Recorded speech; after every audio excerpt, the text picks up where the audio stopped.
Apple tells us the 7.9-inch iPad mini is a condensed version of the iPad 2 rather than a big phone or even a 7-inch tab, rocking the same dual-core A5 chip, same 1024x768 pixel resolution, but in a much thinner and lighter form with a wonderfully skinny bezel. It also arrives with iOS 6 and will be one of the first 4G tablets to hit the market. Despite super fast internet coupled with the overflowing App Store, for once Apple doesn't have the early advantage for pocketable slates. There are other 7-inch Androids out there and they're pretty damn good, like the Google Nexus 7. But side by side, the 7.2mm thin iPad wins in the looks department hands down, thanks to its diamond cut edges and solid aluminium finish. However, the Nexus 7's textured back panel is much better for grip, and it's worth noting the black and slate model features a similar finish as the black iPhone 5, so it might need some extra care. And at just 308 grams for the Wi-Fi model, it's great for sticking in your bag or pockets if they're big enough. And while it's lighter than both the Nexus 7 and Kindle Fire HD, this is far from a deal breaker, as all three tabs are easy to hold for long periods of time. A 7.9-inch display means it keeps the iPad 2's traditional 4:3 aspect ratio and the black bars when watching HD movies, but 720p videos look crisp. Now at 5.3 inches across, it can be a significant stretch for one-handed use, but it's compact enough for comfortable two-handed typing and tapping game controls while still seeing your targets, and it's a great size for flicking through newspaper, magazine apps or iBooks. Now, high-res images look impressive, but compared to the pin-sharp iPad 4, icons, images and text on the home screen have a slight fuzz around the edges. Text also looks jagged when web browsing, and colours aren't as eye-catching, but things improve once you zoom in.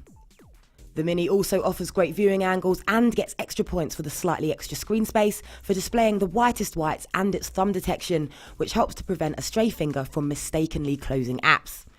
Now, due to its size, the Mini requires more precise fingerwork than a 10-inch tab, but aside from the odd double tap, which is mostly needed on Apple's own buttons in the settings menu and the App Store, usability is just as good. iOS 6 may have also been spectacularly let down by Apple Maps, but there's still lots to love, like Facebook integration, revamped email, and an improved Siri. The notifications pull-down looks odd and ugly, and compared to Google Now, it's clear Apple has got some work to do for its next iOS upgrade. Now, in part, apps is the key advantage the Mini has over its rivals, offering up more high-quality titles. All 275,000 iPad apps will work perfectly with the iPad Mini, as the display is the same ratio as the iPad 2. Annoyingly though, apps like YouTube aren't optimised. Now, despite running on the old dual-core A5 chip, the iPad Mini is pretty quick at loading fresh web pages with no sign of lag, and it tears through graphically intensive mobile games, so it's more than capable of handling day-to-day emails, browsing and gaming.